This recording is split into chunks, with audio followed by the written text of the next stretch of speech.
2020년도 이제 2달여밖에 남지 않은 것 같습니다. 아직도 현재 진행형이긴 합니다만 올해는 유독 이 코로나 때문에 일상에 많은 변화를 또 겪지 않았나 싶고요. 그 가운데는 건강에 대한 관심도 많이 높아진 것 같습니다. 그렇습니다. 신종 바이러스를 잘 막아내면서 또 열심히 1년 동안 잘 달려왔잖아요. 네. 이제는 이 우리 몸에 혹시나 이상은 없는지 체크를 해봐야 되는 시기가 왔습니다. 네. 바야흐로 건강검진의 계절이 돌아왔습니다. 건강검진 이거 선택 아니라 이제 필수라는 거에 대해서는 많은 분들 같은 생각 가지실 텐데요. 그럼에도 불구하고 이거 어떻게 해야지 건강검진 잘 받는 건지에 대해서는 알쏭달쏭해야 하시는 분들 아직도 많으신 것 같습니다. 네. 오늘 바로 슬기롭게 건강검진 받는 방법에 대해서 알아볼까 합니다. 네, 오늘은 건강검진센터 김윤정 교수님과 함께하겠습니다. 반갑습니다. 반갑습니다.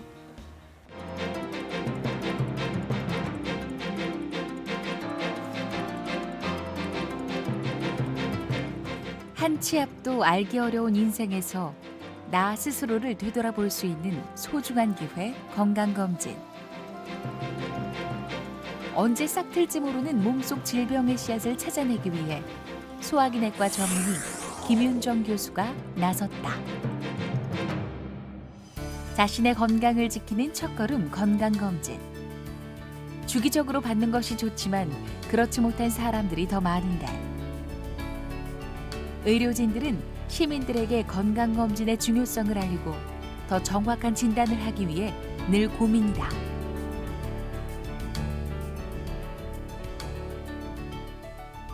건강검진은 암을 포함한 여러 가지 질환들을 조기에 발견하고 생활적인 부분을 포함한 여러 가지 위험 인자들을 체크해서 질병의 진행을 막고 예방하는 데 그 목적이 있습니다. 예전에는 본인이 생각하는 몇 가지의 패키지들 중에서 고르는 그런 양식의 검진이었다면 요즘은 본인의 가족력이라든지 생활 패턴이라든지 본인의 위험 요인들을 고려해서 충분한 상의 후에 검사가 이루어지게 됩니다. 또한 바쁜 현대인들을 위해서는 당일 검사와 함께 결과 설명을 들을 수도 있고 당일날 전문의들의 진료를 받을 수 있는 프리미엄 검진까지 그 수요가 다양해지고 있습니다. 즉 검진의 패러다임이 바뀌고 있다고 보시면 될 것 같습니다.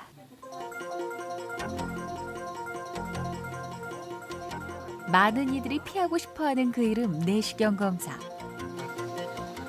수많은 장기를 눈으로 직접 확인할 수 있어 질병 파악에 큰 도움이 되는 검사로 최종적인 검진 결과를 좌우하는 건강검진의 꽃이라 할 수 있다. 우리나라는 암 발생률 1위, 2위가 위랑 대장암입니다. 따라서 위랑 대장을 내시경 튜브를 통해서 보는 내시경 검사야말로 제일 정확한 검사라고 할 수 있습니다. 예전에는 증상이 있거나 불편한 증상 때문에 검사를 하시고 내시경 진행된 위암을 발견해서 수술하는 게 일반적이었다면 요즘은 미리 내시경을 해서 조기 위암을 발견하고 수술이 아닌 내시경적으로 절제하는 방법이 많이 시행되고 있습니다. 특히 대장암의 씨앗이라고 얘기하는 대장용종도 미리미리 제거해서 대장암으로의 진행을 막는 것이 일반적입니다. 따라서 위나 대장암의 위험 요인이 있으신 분들은 미리미리 검사를 하시는 것이 제일 좋습니다. 누군가에겐 예방 가능한 마지막 기회일지 모르는 건강검진 결과. 수검자의 몸에서 조그만 이상이라도 놓치지 않기 위해 김윤정 교수는 신중을 기한다. 다들 건강검진이 중요하다는 거는 알고 계시지만 바쁘다는 이유나 아니면 복잡하다는 이유로 검진을 차일피일 미루거나 아니면 힘들어하시는 경우를 많이 보게 됩니다. 이번 방송을 통해서 검진이 어떠한 종류가 있고 나에게 꼭 필요한 검진이 어떤 것이 있는지 그리고 검진 이후에 확인해야 될 부분 그리고 생활적인 부분까지도 꼭 함께 챙겨가셨으면 좋겠습니다. 앞서 코로나 때문에 건강에 대한 관심 예년보다 높아졌다는 말씀 드렸는데요. 한편으로는 이제 감염에 대한 그 두려움 때문에 병원 가도 되나 하는 네. 분들도 꽤나 계신 것 같습니다. 교수님 어떻습니까? 건강검진을 받으러 오는 환자분들, 검진 대상자도 좀 변화가 있습니까? 네, 예전에는 보통 질병이 걱정되거나 해서 오시는 분들이 많으시면 네. 이번 코로나 이후에는 본인들이 스스로 걱정이 돼서 문의하시는 분들은 많으신 상태고요. 보통 전반기에는 오시는 걸 꺼려 하셨다가 요즘은 점점 문의도 많고 아마 연말에는 좀 붐비지 그렇죠. 않을까 생각 중입니다. 네. 자, 약손을 할 때마다 강조하는 거 치료보다 중요한 게 예방이다. 항상 그렇죠. 말씀을 드리고 있는데 네. 이게 또 건강검진의 목적 역시 예방이라고 볼 수 있을 것 같습니다. 어떻게 보십니까? 네, 우리가 주자라고 알고 있는 송나라 유학자 주희는 사람이 죽기 전에 해서는 안 될 후회를 10가지 말씀하셨는데요. 네. 그 중에 하나가 암불사난 폐후회입니다. 사람이 평안할 때 어려움을 준비하고 대비하지 않으면 그 어려움이 닥쳤을 때 후회하게 된다는 그런 이야기인데요. 네. 건강검진의 목적도 마찬가지입니다. 네. 내 몸이 건강하고 다른 질병이 없을 때 생길 수 있는 위험을 대비하고 준비하는 것이야말로 건강검진의 목적이라고 할 수 있습니다. 네. 이 통계는 작년에 통계청에서 발표한 작년도 사망 원인입니다. 표에서 보시다시피 1위는 암이고요. 심장질환, 폐렴, 뇌질환으로 연결되고 있습니다. 보통 폐렴 같은 경우에는 고령에서 기저질환이 있으시거나 아니면 호흡기 간염이 진행되면서 생기는 그런 예방이 불가피한 질환이라고 볼 때 나머지 암이라든가 심내혈관의 질환이 바로 건강검진을 통해서 미리 예방하고 막을 수 있는 그런 목적이라고 할 수 있겠습니다. 네. 이런 건강검진에도 이런 종류가 있는 것 같습니다. 올해 출생연도 짝수인 분들이 국민건강검진의 대상자로 알고 있는데요. 네. 국민건강검진과 개인건강검진 사이에 다소간의 오해가 좀 있는 것 같아요. 네, 예. 맞습니다. 보통 건강검진 같은 경우에는 국민 대다수를 대상으로 하고요. 보통 무료로 진행되는 전 국가적인 검진이라고 보시면 되고요. 네. 개인 검진 같은 경우에는 본인이 거의 대부분의 비용을 부담하셔야 되고 개인의 필요에 의해서 하는 검진이라서 이 두 가지가 조금 다른 의미는 맞습니다. 네. 보통은 건강검진 같은 경우에는 국가검진에서는 무료로 진행되기 때문에 과연 믿을 수 있을까 고민하시는 분들도 계시고요. 아니면 비싼 검사가 좋나 또 그걸 고민하시는 분들도 계시고 네. 검진은 자주 할수록 좋나? 네, 이런 고민도 하시게 됩니다. 네. 또 한편으로는 암 검진을 필요할 수 있다면서 하는 문의도 많으시거든요. 그래서 오늘은 전반적인 건강검진에 대해서 이야기를 들어보고 불필요한 오해는 해소하시고 궁금한 점들은 또 해결하셨으면 좋겠습니다. 네. 네, 국가검진 항목 중에 제일 기본인 일반 건강검진에 대해서 말씀드리겠습니다. 보통은 진찰 및 상담이 이루어지고요. 키랑 몸무게, 허리 둘레를 재면서 신체 계측이 이루어지게 됩니다. 보통은 시력, 청력 체크하시면서요. 혈압과 흉부 엑스레이 촬영을 찍으시거든요. 보통 피검사에는 내 몸의 공복 혈당을 체크하시게 되고 빈혈 수치인 혈색소 수치를 체크합니다. 그리고 간 기능, 그리고 고지혈증을 파악할 수 있는 콜레스테롤 검사가 이루어지고 신장 기능을 평가하기 위해서는 소변 단백뇨, 그리고 신장 기능 검사가 이루어집니다. 그 이외에 구강 검사까지도 이루어지게 됩니다. 네. 앞서서 질병으로 인한 사망 원인 1위가 암이라고 말씀을 네. 해주셨습니다. 그만큼 우리에게 공포의 대상이 되고 있는데요. 이게 조기에 또 발견을 해서 빨리 치료를 한다면 또 빠른 예후, 좋은 예후가 기대될 것 같습니다. 네. 국가 건강검진 항목에 암 검진도 포함이 되어 있는 거죠? 네, 맞습니다. 국가검진에는 국가암검진이라는 목록이 따로 포함되어 있는데요. 우리나라는 위랑 대장암 환자들이 24.5% 정도를 차지하고 있는데요. 암 환자의 4분의 1 정도는 위와 대장에 암이 있다고 보시면 될 것 같습니다. 보통 국가검진의 암 항목에는 이런 종목들이 있습니다. 위암 같은 경우에는 40세 이상의 2년 주기로 위 내시경을 진행하시게 되고요. 대장암 같은 경우에는 50세 이상의 분들을 대상으로 1년에 한 번 분별 잠열 검사가 이루어지게 됩니다.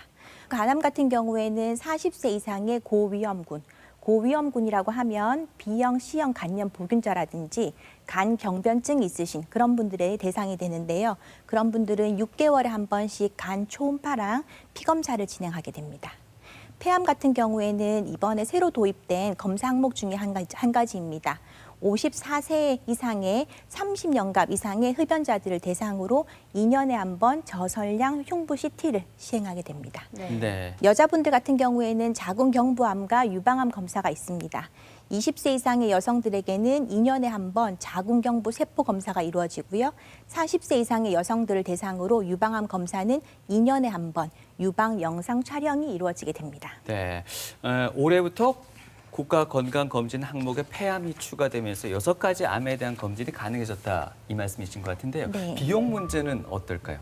네, 보통은 무료 또는 10%라고 알고 계시는 게 편할 것 같습니다. 네. 보통은 국가공단에서 90%를 부담하고 본인은 10% 부담하시는 분들이 많으시고요. 네. 건강보험료 50% 이하인 분들 그리고 의료급여 수급 대상자인 분들은 무료로 진행되게 됩니다. 네. 따라서 아주 적은 비용으로 효과적인 검사를 할 수 있고 국가암검진의 목록 자체가 보통은 이제 우리나라에서 흔히 발병되고 조기 발견되면서 치료가 가능한 암을 선정해서 진행되기 때문에 효과적으로 검진을 받으실 수 있을 것 같습니다. 네. 자, 그리고 나이와 또 성별에 따라서 특별히 더 주의해야 되는 것들이 있을 텐데요. 알아두면 또 쓸모 있는 연령별, 성별 진단 포인트가 있다면 어떤 것들이 될까요? 네, 좀 전에 말씀드렸던 국가암검진 대상은 조금 한정적인 부분은 있습니다. 간암이나 폐암 같은 경우에는 고위험자를 대상으로 하기 때문에 그 대상자가 한정적이시고요. 여자분들 같은 경우에도 유방암은 유방 영상 촬영 정도로 그치게 되는데요. 그래서 다음에 설명을 참고로 하시면 본인이 필요하신 검사를 적절하게 하실 수 있을 것 같습니다. 우선 연령에 따른 제한입니다. 보통 20, 30대에는 불규칙적인 식습관이나 본인의 생활 패턴이 불규칙해서 늘 소화불량에 시달리는 분들이 많으신데요. 네. 보통 20, 30대 같은 경우에는 기본적인 혈액 검사와 위 내시경, 상복부 같은 초음파 같은 경우에는 한 번 정도는 해보실 것을 권해드립니다. 네. 또한 40에는 만성질환의 유병률이 높아지고요. 그 부분에 대해서 신경을 쓰셔야 되기 때문에 기본적인 국가검진과 함께 본인이 만성질환의 초기가 아닌지를 한번 확인하실 필요가 있습니다. 보통 40, 50대에는 전반적인 암 발생률이 증가하는 시기라서 좀 전에 말씀드렸던 국가암 검진을 포함해서 본인의 가족력이나 전반적인 상태를 고려해서 암에 대한 부분을 신경 써서 본격적으로 암 검사를 진행하셔야 됩니다. 네. 50대에는 심혈관계 위험성이 증가합니다. 그 좀 전에 말씀드렸던 당뇨나 혈압이나 여러 가지 만성 질환이 가지고 계신 분들은 특별히 신경을 쓰셔야 되고요. 심혈관 질환에 대한 관련 정밀 검사를 하시는 것을 추천드립니다. 네, 60세에는 노령에 접어들면서 치매 검사 관심이 많으시거든요. 보통 치매에 대해서 확인하시는 것들이 제일 좋을 것 같습니다. 네. 다음은 성별에 따른 제안들입니다. 젊은 여자분들, 특히 유방암에 가족력이 있으신 분들은 유방 초음파를 꼭 한번 해볼 것을 권해드립니다. 보통 우리나라 국가암검진은 전에 표에서 보셨다시피 유방 촬영술에 국한돼 있는데요. 유방 촬영술과 유방 초음파는 상호 보완적인 관계라서 이 두 가지를 같이 하시는 게 좋습니다. 본인이 결절이 있다거나 석회화 이야기를 들으셨으면 초음파를 통해서 한번 확인하시는 게 중요하고 유방 촬영술에만 의존하지 마시고 검사하실 때 초음파를 통해서 본인이 혹시 다른 병이 있지 않은지 결절 등이 있지 않은지를 확인하시는 게 좋습니다. 또한 여자분들은 갑상선 질환들 흔히들 많이들 알고 계시는데요. 네. 갑상선도 마찬가지로 갑상선 기능 항진이나 저하 같은 그런 기능적인 부분은 피검사로 확인하실 수 있고 결절 또 진행돼서 암을 진단받는 분들은 초음파로도 필요한 상태입니다. 따라서 갑상선 피검사나 초음파 같은 경우에는 특히 그 가족력이 동반되신 분들은 꼭 한번 해보실 것을 권해드립니다. 네. 50세 여성들은 폐경기에 접어들게 되잖아요. 그래서 골밀도 검사 꼭 체크하셔서 골감소증, 골다공증의 정도를 파악하시기를 권해드립니다. 국가암검진에는 흡연자를 대상하지만 30년갑 이상의 흡연자라고 규정짓고 그분들에게 저설량 PCT를 고려해 드리는데요. 보통은 흡연자가 직간접으로 오랜된 흡연자실 때에는 저설량 PCT를 꼭 한번 찍어보시는 것을 권해드리고요. 중년 남성들은 생각보다 전립선 암이 진단받는 분들이 많습니다. 그래서 정밀도와 특이도가 높은 PSA라는 종양 표지자가 있거든요. 그 검사와 함께 전립선 검사도 꼭 한번 체크하셨으면 좋겠습니다. 네, 성별, 연령별로 챙겨야 될 것들 짚어주셨는데요. 20, 30대 젊은 층 같은 경우에는 건강검진에 사각지대에 놓여 있다가 최근 들어서 수혜 대상의 그 범위가 넓어졌다. 이런 설명이 있는데 무슨 얘기인가요? 네, 맞습니다. 작년까지는 40세 이상의 대상자들을 해서 일반 국가검진이 이루어졌었고요. 네. 아니면 지역 가입자 중에서도 세대주 위주로 검사가 이루어졌는데 작년부터는 20, 30대를 대상으로도 지역 가입자 중에서 세대원까지도 포함이 돼 있고 피부양자들도 포함이 돼 있어서 바야흐로 20, 30대부터 국가 검진이 이루어지는 그런 상황이라서 꼭 잘 챙겨서 하셨으면 좋겠습니다. 네, 네. 알겠습니다. 자, 그리고 이게 검진 날이 다가오면 좀 떨려 하시는 분들 많으시더라고요. 혹시나 문제가 발생하지 않을까 하는 마음일 텐데, 자, 그 검진 날이 코앞에 다가왔다 한다면 어떤 점들을 좀 먼저 준비하고 대비를 해야 되는 걸까요? 네, 우선은 검진 오시기 전에 여러 가지를 준비하시면 좋을 것 같아서 표로 준비를 해봤는데요. 네. 우선은 방문 검진 기관이 처음이라면 예전 검사 결과지를 꼭 좀 참고하셨으면 좋겠습니다. 네. 예전 검사지에서 혹시나 이상 있는 부위들, 결절이라든지 아니면 크기 변화를 봐야 되는 것들은 그 전에 검사 결과지를 가져오시면 저희가 참고하기에 도움이 됩니다. 또한 본인이 만성적인 소화기 장애라든지 아니면 가족력이 있으셨던 분들은 이야기를 해주시면 다음부터 저희가 검사를 하는데 도움이 많이 되고요. 보통은 검진 같은 경우에는 최근에는 맞춤형 검진이라 해서 본인이 필요한 부분, 불편한 부분을 충분히 코디와 상의한 뒤에 맞춤형으로 검진하시는 분들이 많으십니다. 따라서 가족력이 걱정되거나 아니면 본인의 음주, 흡연, 비만 등의 위험 인자가 있으면 거기에 해당하는 맞춤 검진을 하시는 것이 추천드립니다. 네. 또한 본인의 드시는 약들 아니면 기저병력을 저희한테 미리 알려주셔야 됩니다. 또한 알러지 반응이 있으셨다거나 아니면 본인이 예전 검사 때 힘들었던 점들을 알려주시면 저희가 참고해서 맞춤형 검진을 할 수 있습니다. 네. 또한 검진 전날, 당일날은 최대한 좀 많이 편하게 오시는 것이 좋습니다. 전날 저녁 식사는 가볍게 하시고요. 오후 10시부터는 금식하시면 좋을 것 같습니다. 보통은 과음, 과로, 과격한 운동은 피하시고 충분히 컨디션이 좋은 상태에서 오시는 게 좋으시고요. 대변 채취 같은 경우에는 전날이나 당일날 아침에 하시는 게 좋을 것 같습니다. 아침 식사나 아니면 물, 껌, 담배는 다 금지입니다. 또한 혈압약은 소량의 물과 함께 아침 일찍 드시고 오실 것을 권해드립니다. 네, 검진 전 주의사항 몇 가지 알아봤는데요. 네. 사실 건강검진 날짜를 받으면 그 순간부터 굉장히 바빠지는 분들 많으실 겁니다. 네. 뭐 금연하라, 금주하랴, 또 평소에 안 하던 운동까지 하시면서 네. 좀 몸을 만드시는 분들도 계시더라고요. 좀 전에 표에도 나왔습니다만 뭐 검사한 전날 여러 가지 뭐 금식할 것들이 있는데 검사한 일주일 앞두고부터는 금주하시는 분들, 네. 갑작스레 운동 많이 하시는 분들도 계십니다. 제대로 된 성적표 받을 수 있을까요? 네. 보통 검진센터에서 근무하는 저조차도 예. 검진을 하게 되면 굉장히 떨리고요. 예. 하고 나면 큰 숙제를 한 것 같은 그런 후련감이 있는데요. 네. 보통은 내 몸 컨디션을 최대한 할 수 있는 그런 최상의 컨디션으로 오시는 게 제일 좋습니다. 네. 그렇다고 몸을 만들어서 오시라는 이야기는 아니고 편안한 상태에서 오셔서 본인의 몸을 최대한 점검하시고 충분한 상담을 통해서 본인의 현 위치를 파악하시는 것이 제일 중요할 것 같습니다.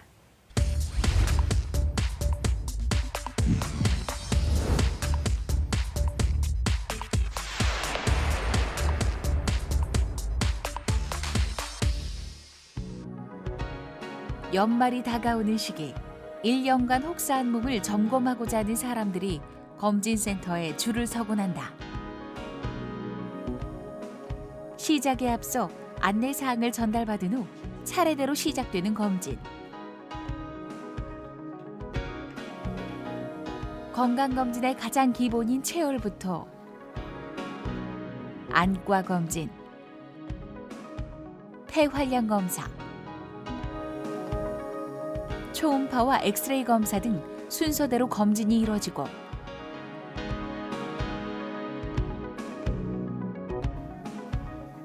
마지막으로 찾은 내시경 검사실. 수면 유도제를 투여받은 수검자는 잠에 빠진다. 그 사이 김윤정 교수가 내시경으로 수검자의 속을 점검하고 나면 모든 과정이 마무리된다. 검사 결과와 종합 상담은 약 일주일 텀을 두고 진행될 예정이다. 직장인이다 보니 그 피로가 누적되어서 좀 면역력도 저하돼서 피곤함을 자주 느끼는 것 같고 만성 피로에 시달리고 있는 많은 현대인 중에 한 명인데 그 특별한 불편함이나 질환은 없지만 조기 예방 차원에서 이렇게 검진을 하게 되었고 결과는 좋을 것으로 기대하지만 조금 걱정되는 부분도 있습니다. 얼마 전 건강검진 후 식도암 진단을 받은 서상봉 씨. 그때만 생각하면 아직도 간담이 서늘하다. 식도암이라는 게 있는 줄도 몰랐는데 뭐 위암, 간암, 뭐 폐암 뭐 그런 것들은 들어봤지만 식도에 무슨 암이 있을까 그랬는데 이제 뭐 지식이 없으니까 여러 군 뭐 책자를 찾아보고 인터넷도 뒤져보고 하니까 엄청나게 그 위험한 암이더라고요. 생존 확률이 50%밖에 안 되는 그런 암이고 60대, 50대, 60대 남성들이 많이 걸리는 그런 암이랍니다. 그래서 뭐 굉장히 예후가 안 좋은 암이다. 걱정을 많이 했죠. 온 가족이 걱정하고 뭐. 특별한 증상은 없으시고 굉장히 오랜만에 건강검진 하시겠다고 오셨거든요. 우선은 위내시경을 통과하는데 식도 중간 부위에 굉장히 큰 궤양성 병변이 발견되었었고 조직검사까지 했을 때에도 평평사피세포암으로 식도암 진단 받으셨습니다. 보통 식도암 같은 경우에는 주변 장기로 침입이 많아서 증상이 있으실 때에는 보통 수술적인 절제가 불가능한 경우도 많은데 환자분 같은 경우에는 다행히 수술적인 치료 후에 항암 방사선 치료 받으시고 지금은 잘 경과보고 있는 상태입니다. 숨가쁘게 살아온 지난 세월. 그동안 많은 것을 이루어왔지만 돌이켜보니 정작 건강엔 이렇게 소홀했었나 하는 아쉬움이 들기도 한다. 그 이제 항암 치료 뭐 난생 처음 받아보는 거니까 뭐 방사선 치료 한 달, 항암 치료 2번 이런 과정에서 뭐 심리적인 문제 첫째 있고 뭐 이대로 이제 수술해서 과연 완치될 수 있을까 그런 부분의 걱정도 있고 아무래도 뭐 식도에 관련된 거니까 그 먹는 거라든지 이런 거는 굉장히 불편하죠. 불편하고 뭐 어차피 그건 뭐 환자 본인의 몫이니까 감당해야 되니까 누가 대신 뭐 아파줄 사람은 아무도 없으니까 뭐 정신적인 문제 그런 게 굉장히 중요했던 것 같습니다. 새로운 삶을 얻은 상봉 씨. 지금은 건강 전도사를 자처하며 건강검진의 중요성을 주변인들에게 전파하고 있다. 수술을 할 수 있는 환자, 수술 못하는 환자, 수술 안 해도 되는 환자 이런데 수술 못하는 환자는 수술할 수 있는 환자가 제일 부럽답니다. 그래서 저 같은 경우에는 이제 그냥 수술은 무조건 해야 되는 환자였는데 수술하고 완치를 바라볼 수 있는 환자였으니까 조기에 발견되는 게 중요하다. 꼭 조기 건강검진을 받았으면 좋겠습니다. TV 메디컬 약손 오늘 이 시간 슬기롭게 건강검진 받는 방법 함께 알아보고 있습니다. 네, 건강검진에서 가장 힘들었던 거 내시경 이제 이야기 좀 해보겠습니다. 네. 교수님, 내시경 검사 받을 때 좀 주의해야 될 점들 그리고 실제 그 내시경 검사를 통해서 조기에 위암 발견한 사례도 있다고 들었습니다. 같이 네. 설명 좀 해주실까요? 네. 위내시경, 대장내시경 받는 방법 설명드리겠습니다. 네. 우선은 8시간 이상의 금식은 충분히 하셔야 됩니다. 또한 아스피린 같은 항혈소판 제제나 항응고제는 주치의와 상의하셔야 되는데요. 무작정 끊으실 필요도 없는 게 본인의 병이 중하다면 꼭 같이 드셔야 돼서 주치의랑 상의하셔서 결정하시길 바랍니다.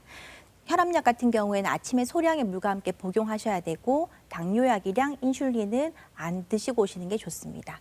또한 내시경을 할 때 본인의 특정 알레르기가 있었다거나 아니면 수면 무호흡의 경험이 있었다거나 아니면 본인도 모르게 막 이렇게 움직이시는 역설 반응이 있으셨던 분들은 미리 이야기를 해주시면 저희가 검사하는 데 참고가 될 것 같습니다. 네.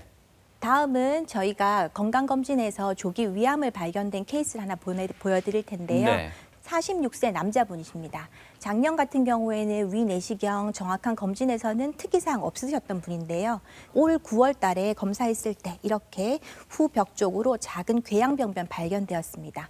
보통은 조기 위암은 궤양의 형태로 나타날 수 있어서 궤양 치료를 충분히 하신 후에도 반드시 조직 검사를 한 번 더 하시라고 저희가 설명을 드리거든요. 네. 그래서 조직 검사를 하셨는데 조직 검사 상에서는 선암, 조기 위암이 발견되었습니다. 저희 쪽 소화기 내과에서 의뢰해서 점막하 절제술, 조기 위암을 다른 절개술이나 이런 거 없이 내시경적으로 해서 점막하 절제술을 하고 지금 경과 관찰 중이신 분입니다. 네. 이 케이스를 보시면 정기적인 검진이 얼마나 중요한지를 잘 아실 수 있을 것 같습니다. 네. 네, 특히 위암 같은 경우에는 우리나라에서는 그 유병률이 높기 때문에 고위험군 환자들은 조금 더 신경 쓰실 것을 권고드립니다. 특히 제일 1번 위험인자인 헬리코박터균에 감염되었거나 그 감염 때문에 만성 위축성 위염이라든지 장 상피화생의 이야기를 들으신 분들, 그리고 위암 발생의 가족력이 있거나 악성 빈혈이 있으신 분들, 그리고 염분이라든지 질산염이 많이 포함된 음식을 즐겨 드시는 분들은 저희가 보통은 위암 고위험군이라고 말씀을 드리고 조금 더 정밀한 검사를 규칙적으로 받으실 것을 말씀드립니다. 네. 배우 장진영 씨가요, 위암 진단을 받고 1년 정도 투병한 이후에 또 젊은 나이로 세상을 떠났었습니다. 네.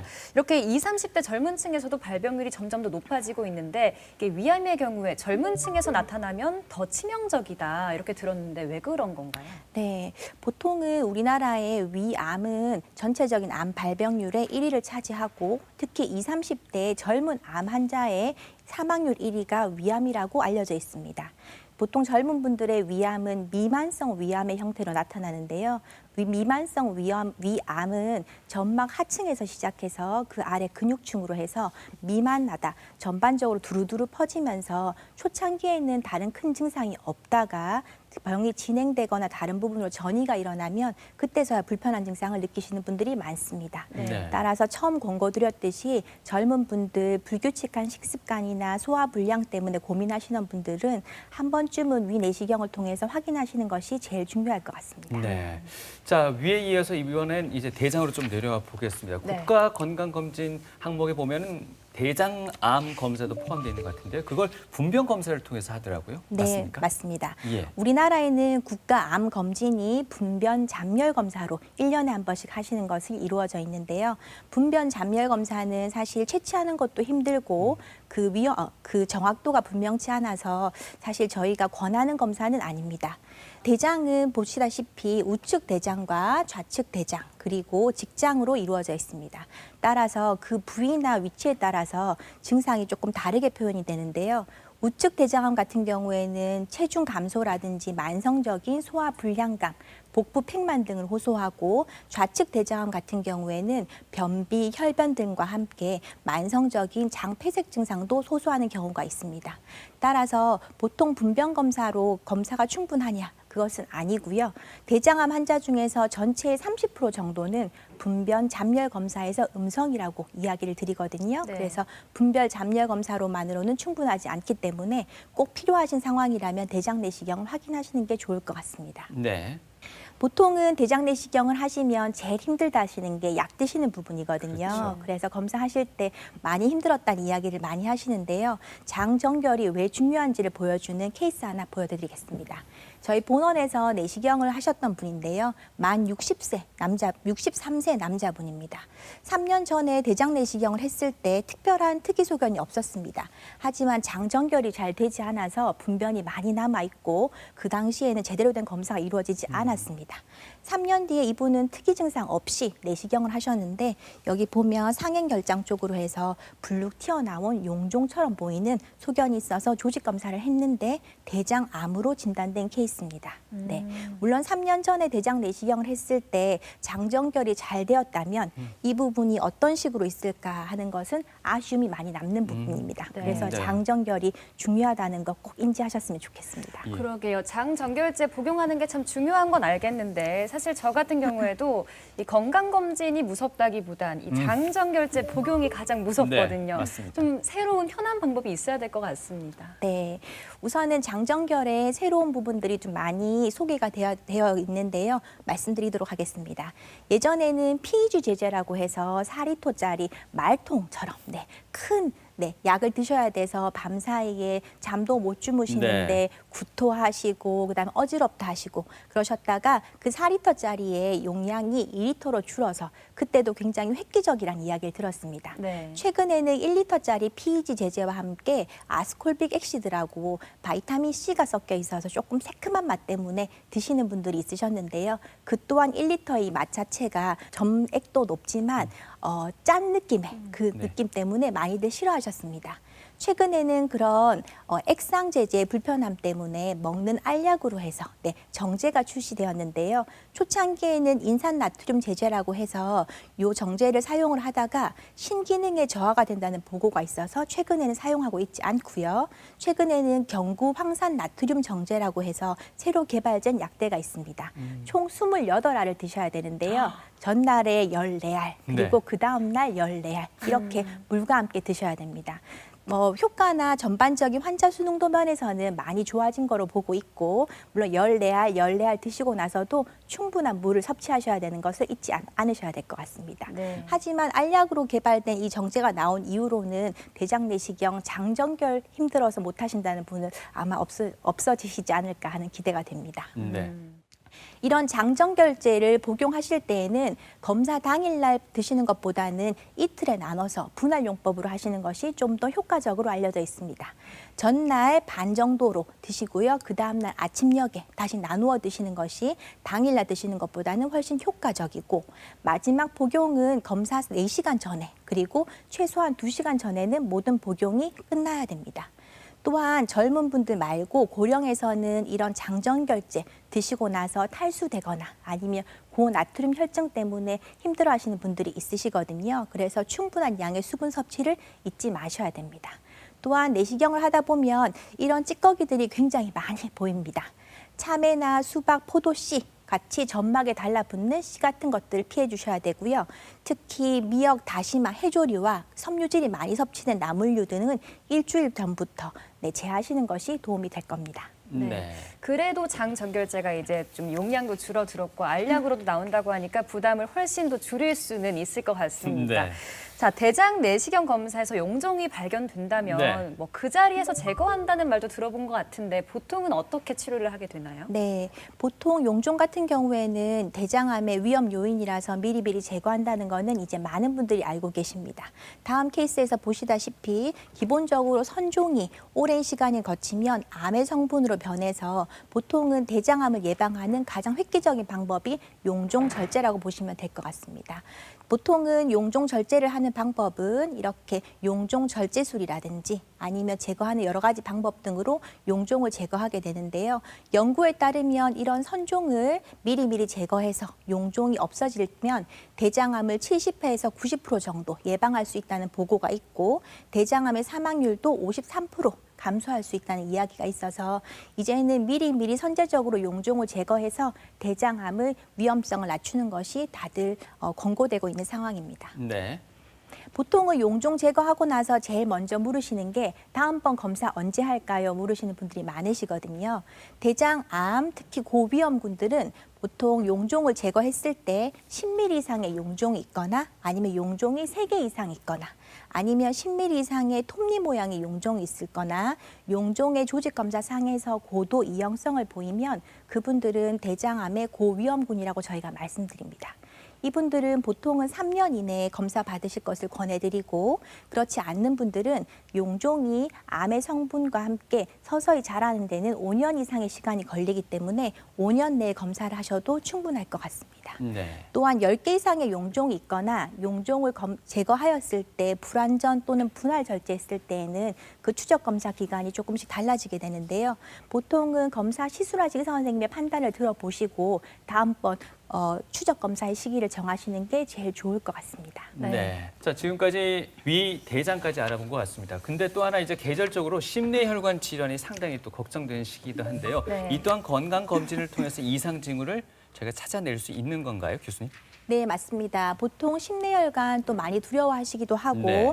연세 있으신 분들 요즘은 또 효도 관광 대신 효도 검진으로 문의하시는 분들이 많으신데요. 심내혈관을 검진으로 판단할 수 있는 검진 방법 말씀드리겠습니다. 보통 제일 무서운 게 심근경색이나 협심증 이야기 들어보셨을 겁니다. 심장은 우리 몸의 제일 중요한 장기로 펌프 기능으로 우리 몸의 혈액을 통해서 산소나 영양분을 공급하게 됩니다. 심장을 먹여 살리는 혈관은 총 3가지 관상동맥이 있는데요. 이런 관상동맥에 이상이 있으면 보통 협심증이나 심근경색이 일어납니다. 보통 협심증 같은 경우에는 관상동맥이 협착이 있거나 아니면 일시적으로 경련 증상이 일어나면 심장의 그 부위에 일시적인 허열 증상이 있는 것이고요.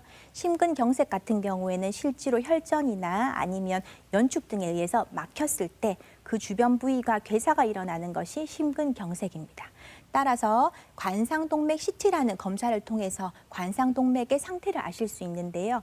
비침습적인 방법이기도 하고 관상동맥의 좁아짐이나 아니면 기형 등을 확인하실 수 있기 때문에 특히 기저질환이 있으신 분들, 연세 있으신 분들은 관상동맥 CT를 통해서 내 관상동맥의 상태를 확인하시는 것이 중요할 것 같습니다. 네. 또한 심초음파도 많이 쓰이고 있는데요. 심초음파 같은 경우에는 각각의 내 몸, 심장의 수축 기능, 이완 기능 등을 확인할 수 있고 심근경색이나 여러 가지 질환 이후에 심 기능도 확인할 수 있으며 그 부위도 찾을 수 있어서 많이들 쓰이고 있는 방법입니다. 다음은 뇌혈관 검사입니다. 뇌졸중 이야기 많이 들어보셨을 건데요. 뇌졸중은 뇌경색과 뇌출혈을 같이 일컫는 말입니다.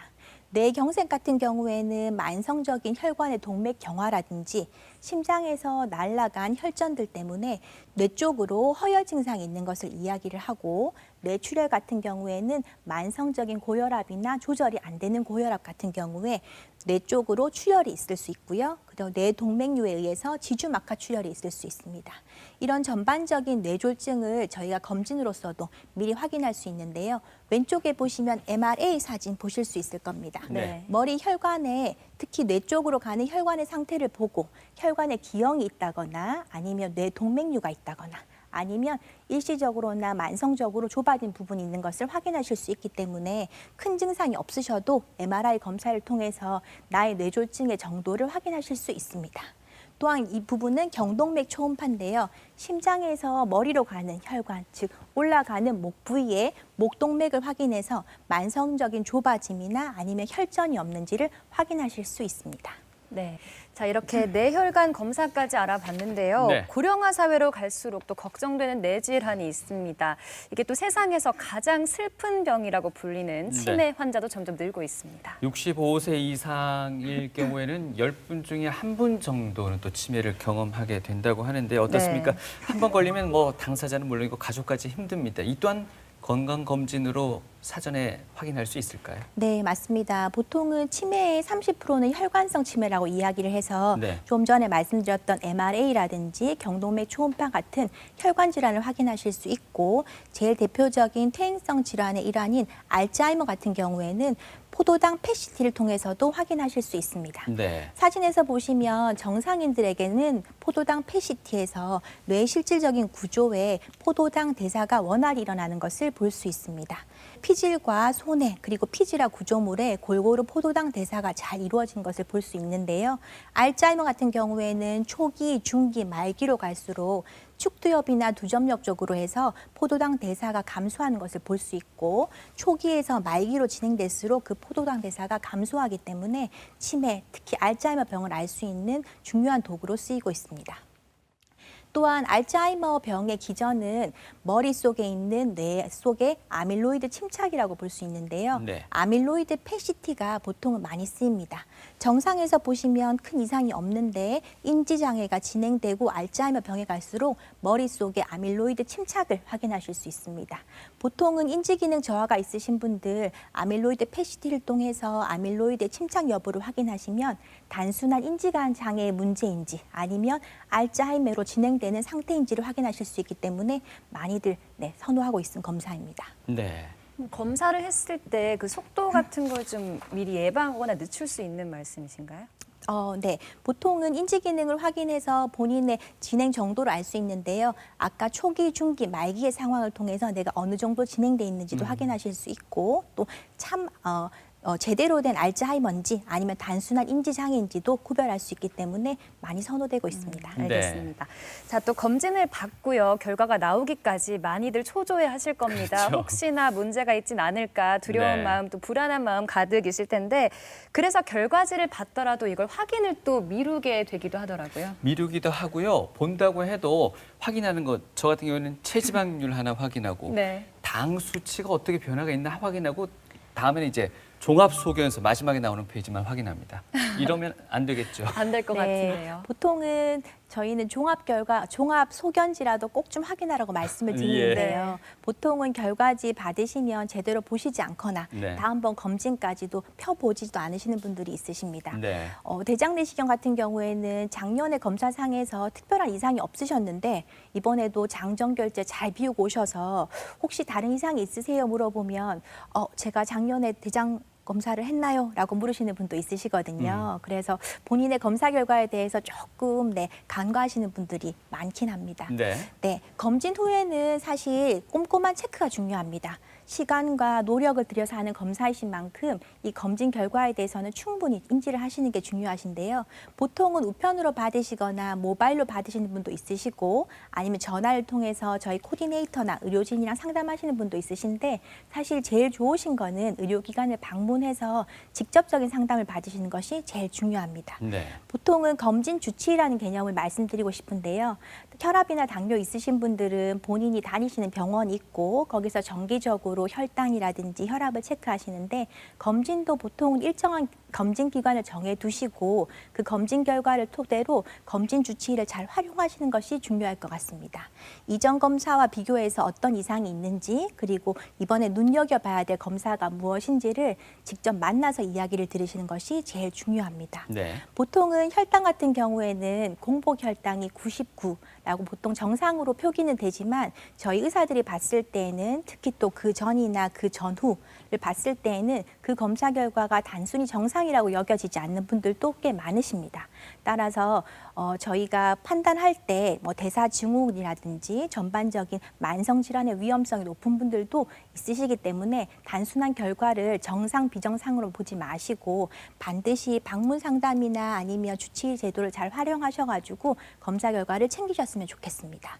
또한 특정 질환 환자분들은 그 주치의랑도 반드시 결과를 보시는 걸 권해드리는데요. 혈압이나 당뇨 있으신 분들은 검진 결과표 받으시고 본인이 약을 처방받으시는 병원에 꼭 보여주시는 것을 권해드립니다. 네. 또한 검진표 보면 추적 관찰이라는 말 많이 들어보셨을 텐데요. 네. 갑상선이라든지 폐에 결절이 있거나 아니면 낭종의 사이즈를 보시고 나서 추적 관찰이라고 하시면 현재 자체에는 지금 당장 큰 의미는 없지만 사이즈가 변하거나 결절의 모습이 변하면 유념 있게 봐야 되는 그런 표시라서 추적 관찰은 물론 또 6개월 뒤, 1년 뒤에 그 가이드라인을 따라서 하시면 좋을 것 같은데 추적 관찰을 하신다는 의미도 잘 기억하셨으면 좋겠습니다. 네. 아까 제가 대사증후군에 대해서 한번 말씀을 드렸는데요. 보통은 40세 넘어가면 중년 남성분들, 여성분들 다 만성질환을 걱정을 하셔야 됩니다.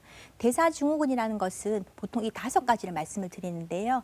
혈당이 점점 올라가고 혈압이 올라가면서 콜레스테롤 같은 경우에는 좋은 콜레스테롤은 떨어지고 나쁜 콜레스테롤은 올라가는 상태를 이야기하고요. 또한 복부 비만, 허리둘레를 체크해서 이 5가지 중에서 3가지 이상을 만족하면 저희가 대사증후군이라고 말씀드립니다.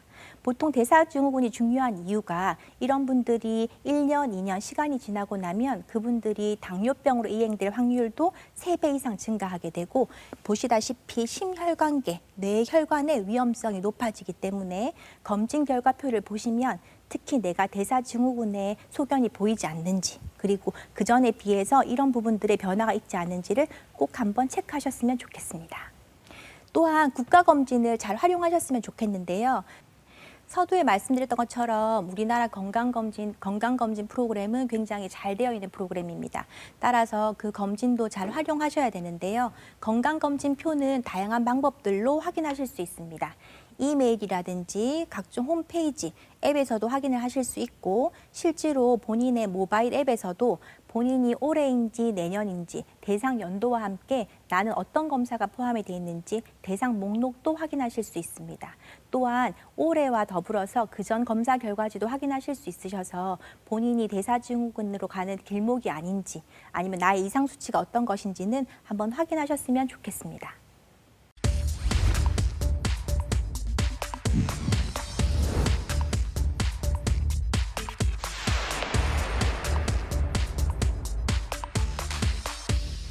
아, 2년 전에 받았어요. 원래 받아야 되는 철인데 아직 조금 더 이따 받으려고 그래요. 유방 쪽에 뭐 그거 뭐 약간 섬유질은 있다고 그렇기는 나왔어요. 나는 할 때마다 용적을 많이 띠낸다. 물 먹는 게 걱정이지. 물 먹기가 힘들어서. 대장 내시경, 위내시경, 대장 내시경 같이 하니까네. 그거 하니까 좀 거북하지. 그래도 죽지 안 하기 위해 가지고는 살아있을 때 건강하라고 해야 될 분명한 일이기 때문에. 혹시나 뭐 그거 할까봐 뭐 못된 병이 생겼을까봐 그거 그렇지. 걱정이 좀 무섭지. 나라에서 오는 거는 뭐 돈 얼마 안 내잖아요. 내시경 하면 추가 조금 내고. 그리고 다른 거는 너무 비싸가지고 할 수도 없고. 네, 약손 상담실 시간입니다. 네. 건강검진에 대한 오해들 함께 풀어보도록 하겠습니다. 첫 번째 사연 만나보겠습니다. 자영업을 하고 있는 50대 남자입니다. 하고 있는 일이 너무 바빠서 수년째 국가건강검진을 못 받았습니다. 검진을 받지 않으면 나중에 의료시설을 이용할 때 불이익을 받을 수 있다고 하는데 이게 사실인가요? 네, 보통은 네, 저는 이거 처음 듣는 얘기 같습니다. 아, 네. 검진 받지 않으시면 혹시나 나중에 암에 걸렸을 때 불이익을 받지 않냐는 질문들 한 번씩 하시거든요. 네. 결론적으로는 아닙니다. 네. 검진을 받지 않으신다고 다른 불이익은 없지만 우리나라 같은 경우에는 환자 의료비 지원 사업이라 그래서 보통 건강보험료 50% 이하인 분들이고 국가검진에서 암이 진단된 분들은 암 지원 사업의 대상자가 돼서 그 혜택을 보실 수 있습니다. 네. 따라서 건강검진에서 암 검진을 안 하셨다가 암의 진단을 받으면 그 혜택을 못 보신다는 걸 의미로 받으시면 될 것 같습니다. 네. 예를 들어서 작년에 국가건강검진 대상자였는데 그 기간 놓친 경우에는 뭐 2년을 더 기다려야 된다 이런 말도 있는 것 같은데요. 아, 네. 보통은 그 해에 놓치셨던 분들은 2년 뒤에 받으셔야 되나 물으시는 분도 있으신데요. 실질적으로는 공단에 전화를 하시거나 방문을 하셔서 그 기간을 한 번 더 청구하시면 됩니다. 그래서 본인들이 원하실 때에는 그 해에 놓쳤던 검사를 하실 수 있기 때문에 꼭 좀 챙겨서 하셨으면 좋겠습니다. 네. 알겠습니다. 자, 다음 사연입니다. 50대 중반의 회사원입니다. 얼마 전 위 내시경을 받았는데 헬리코박터균에 감염됐다는 연락이 왔습니다. 헬리코박터균에 감염되면 위암에 걸릴 위험이 높아지나요? 저는 어떤 치료를 받아야 할까요? 하셨습니다. 네, 이게 위암의 고위험군이라고 말씀을 해주셨던 것 같은데 어떤 네. 치료가 될까요? 네, 보통 헬리코박터균은 우리나라에 환자들 대상으로 했을 때 60% 이상이 감염돼 있는 것으로 나타나 있습니다. 또한 세계보건기구에서는 위암의 가장 강력한 위험인자라고 이야기를 하였는데요. 보통 우리나라 같은 경우에는 소화기성 궤양, 즉 위궤양이라든지 십이지장 궤양이 있으신 분들, 아니면 말트 림프종이 진단받으신 분들, 아니면 조기 위암을 수술적 절제하신 분들, 아니면 특별성 자반증인 분들한테는 보험의 대상으로 삼아서 치료를 권해드리기도 합니다. 하지만 헬리코박터균이라는 자체가 전반적인 만성적인 위험과 함께 장상피화생이라든지 위축성 위험, 말로는 위암도 일으킬 수 있기 때문에 좀 더 적극적인 치료를 하자는 움직임이 일어나고 있고, 요즘 같은 경우에는 본인 부담을 하더라도 하시고 싶어 하시는 분들이 많으시기 때문에 주치의와 상의하셔서 헬리코박터균과 함께 점막 변성이 있거나 다른 여러 가지 위험 요인들을 고려하셔서 치료를 권해보는 것도 중요할 것 같습니다. 네. 네, 다음 사연도 만나보겠습니다. 네. 자, 30대 직장인 여성인데요. 야근을 자주 하는 직업이라 식사 시간이 일정하지 않습니다. 속도 더부룩하고 소화도 잘 안 되는데요. 최근 들어서는 변에 피가 섞여서 나오기도 합니다.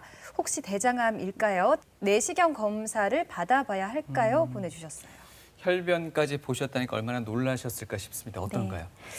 보통은 이런 증상 호소하시는 분들은 병력 청취를 잘 해봐야 됩니다. 네. 변 색깔이 피라는 게 검은색 변인지 아니면 선홍색 변인지도 꼭 확인을 하셔야 되는 게, 상부 위장관 출혈이 있으면 검은색 변이 나타날 것이며, 치질이라든지 항문 직장 근처에 있을 때에는 선홍색 변을 호소하실 수 있어서 병력 청취도 중요하고요. 야근도 자주 있고 만성적인 소화불량이 있으신 분들은 생각보다 변비, 그로 인한 치질 때문에 생기는 피가 많아서 우선적으로는 큰 걱정을 하시지 말라고 말씀을 드리는데요. 아까 보셨다시피 만성적인 소화불량감이라든지 아니면 체중 감소가 있다거나 아니면 대장암의 가족력이 있으신 분들은 대장암 검사로 확인을 하시는 것이 사실 제일 중요할 것 같습니다. 네. 자, 이제 마지막 사연 소개해 드리겠습니다. 안녕하세요. 20대 직장인 여성입니다. 20대입니다. 저희 어머니가 유방암 1기 판정 받으시고 수술한 적이 있습니다. 암은 유전이 된다고 들었는데 그렇다면 저도 유방암에 걸릴 수 있다는 건가요? 아직 나이도 젊은데 유방암 검사를 받아봐야 할까요? 하셨습니다. 네, 보통 암은 가족력이 있다고 알고는 예. 있는데 여기서 유전 질환과 또 가족력 이 개념이 어떻게 다른지 한번 짚어주셔야 될 것 같아요. 네, 보통은 가족 중에 암을 진단받으면 그 암이 나한테도 걸리지 않을까 하는 걱정을 많이 하시는데요. 암은 여러 가지의 복합적인 원인에 의해서 발병하게 됩니다. 유전적인 요인도 있고 본인의 생활 습관이라든지 식습관 그리고 여러 가지 호르몬이나 외부 물질에 의해서도 발생할 수 있는데요. 실질적으로 암이 유전에 의해서 발병되는 경우는 8% 정도라고 이야기를 합니다. 따라서 이분 같은 경우에도 암이 유전된다는 걱정을 하시기보다는 우선은 그 가족력을 체크하셔야 되는데요. 네. 가족성 암이라든지 가족력이라는 개념 자체는 3대에 걸친 직계 자손에서 사촌을 포함해서 2명 이상이 동일한 암에 진단하였을 때는 그 가족력을 의심해 볼 수 있고 그분들 자체가 조금 더 이른 시기에 발병하였을 때는 또한 그 가족력 중에서 유전적인 인자를 확인하실 수 있기 때문에 이분 같은 경우에도 혹시나 주변에 그 가족들의 가족력을 체크하시는 게 제일 중요할 것 같고 유방암 검사 같은 경우에는 선별적으로 이른 나이에 하시는 것도 추천드립니다. 네, 말씀 중에 유전성 암의 확률이 8%라고 말씀해 주셨는데요. 네. 유전 인자, 그 유전의 어떤 씨앗이 되는 부분을 미리 발견해서 예방적 치료, 예방을 할 수 있다는 얘기인가요, 그러면? 네, 지금은 그 예방에 대해서도 충분한 논의가 이루어져 있고 예. 유전자 검사에 대해서도 많은 이야기가 오고 가고 있는 상태인데요. 네. 다음에 보시다시피 헐리우드 배우 안젤리나 졸리의 예방적 유방 절제술 이야기는 한번 들어보셨을 겁니다. 네. 안젤리나 효과라고 하는 신조어까지도 등장을 하였는데요. 안젤리나 졸리 같은 경우에는 그 어머니와 이모가 유방암, 난소암으로 투병하다 사망한 병력이 있었고 본인에게 유전자 검사를 했을 때 브라카1,2라고 하는 유전자의 돌연변이가 발견되었습니다. 이런 유전자의 돌연변이는 유방암이 본인의 인생을 살 동안에 87% 정도의 확률로 발병할 수 있기 때문에 그녀는 선택적으로 유방절제술, 난소절제술을 한 것이고요. 이 이후로 다들 유전자 검사에 대한 또 그 방법에 대한 것들로 많이 문의가 되고 있는 상태입니다. 보통 유전자 검사는 검사자 당사자의 암 발병률을 확인하는 것입니다. 보통 이런 유전자 검사를 통해서 여러 가지 암들을 조기에 예측할 수 있고 그 암의 진행 방향을 알 수 있어서 조금 더 적극적으로 검사를 하고 미리미리 선제적으로 치료하는 방법들이 논의가 되고 있습니다. 앞서 언급드렸던 것처럼 유전성 암 같은 경우에는 젊은 나이에 발병하고 양측성으로 발병하고 부모나 형제 자매가 같은 종류의 암이 진단되는 분들이 많으십니다. 따라서 이러한 병력이 있으신 분들은 유전성 암에 대한 것들을 염두에 두시고 유전자 검사를 하시는 것도 한 가지 방법일 것 같습니다. 알겠습니다. 네, 끝으로 건강검진을 받으신 분들께 또 준비하고 계실 분들께 네. 당부 말씀 부탁드리겠습니다. 네, 오늘 이 자리에서 건강검진의 중요성과 함께 현재를 예측하고 진단할 수 있고 미래까지도 확인할 수 있는 방법을 설명드렸습니다. 건강검진의 중요성은 다들 익히 알고 계실 텐데요. 똑똑하게 제대로 활용하셔서 건강한 삶을 유지하시길 바랍니다. 네. 뭐 이런저런 핑계로 차일피일 건강검진 미뤄두셨다면요. 올해 가기 전에 꼭 챙기셔야겠습니다. 그렇습니다. 예. 똑똑하고 또 현명하게 건강검진 받는 방법 자세히 알려주셨습니다. 네. 건강검진센터 김윤정 교수님과 함께했습니다. 고맙습니다. 고맙습니다.